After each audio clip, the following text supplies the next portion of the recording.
problem natin madalas? Ano kasi sir, yung simula kasi nung nagigilin, sumasakit yung Ngayon, consistent pa rin yung pag-gym mo. Oo sir, tapos natagdagan ko yung physical activity ko, tumatakbo ako ngayon. Okay. Well sir, pag tumatakbo kasi ng matagal, nangangalila yung... Nangangalay yung likod mo. Alam mo, pagka minsan pagbubuhat natin, minsan hindi proportion. Pag dominant nating kanan, nauuna yung kanan, minsan naiiwan yung ano. Ngayon, syempre nagkakaroon ng reaction yung joint natin. Yan, minsan hindi nakakabalik. Kung palagi, ilang buwan na itong masakit? Wala na to sir. O hindi lang buwan?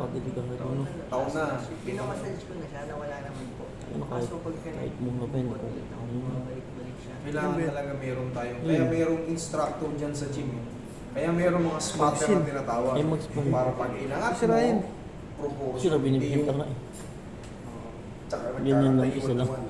Doon nagkakaroon ng problema yung mga joint natin. Tama ko sa Siyempre, discussion. pinamaximize natin yan. Yung kaya Pag natin nasagap to, buhatin, yun ang ikakarga natin sa mga dumbbells o sa mga weights. Pero magkakaroon pa man, karatiin natin para mawala yun. Ibalik natin yung joint na umadjust dito. Flores, pakita mo kayo binibenta. Sa may shoulder blade. Pangkaraniwan yan. Tapos, tandaan nyo yung mga bagong-bagong nag-gym, iwasan nyo yung tinatawag na deadlift. Kaya tinawag yan na deadlift. Marami na ako naging pasyente niya. Halos hindi ko na rin siya sir.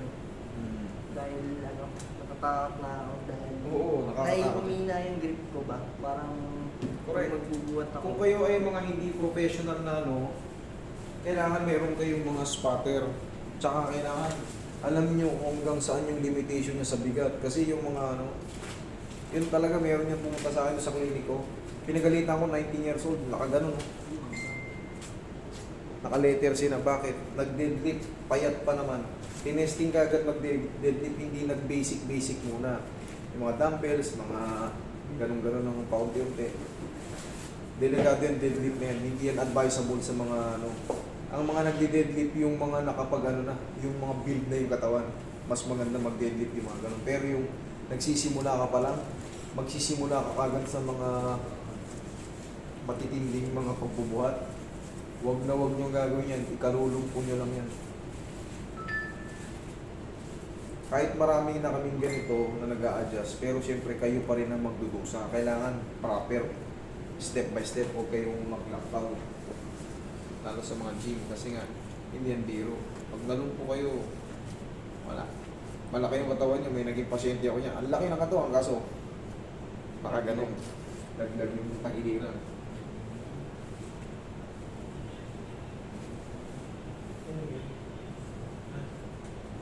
Bayo, sir.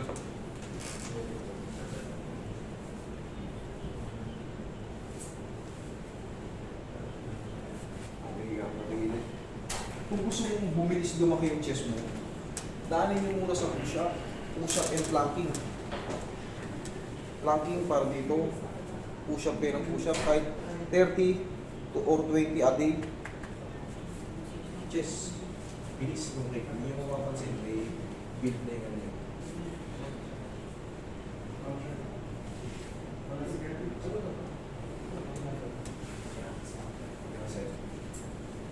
Kabilang side.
Napila yung tuhod niya. Pero naayos ko na eh.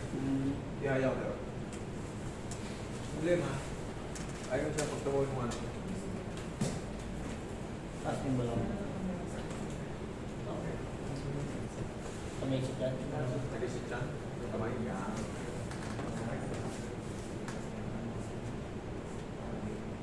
Okay. Knees. Still. Nakalong na.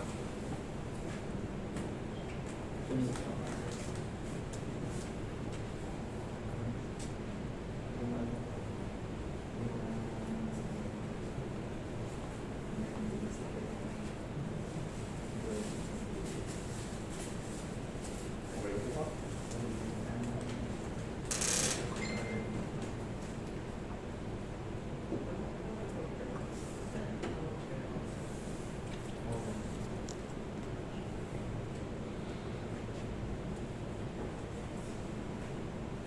Yan, refresh na yan. Okay, check mo.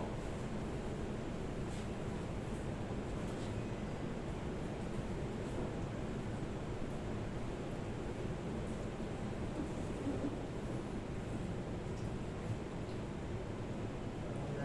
Masyado. Parang hindi ko alam kung parang ipitan ba ng electric.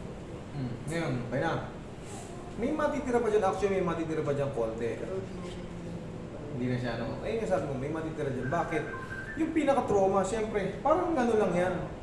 Hiniwa ka, nahiwa ka, pinopera ka ngayon, sinara. Sarado na.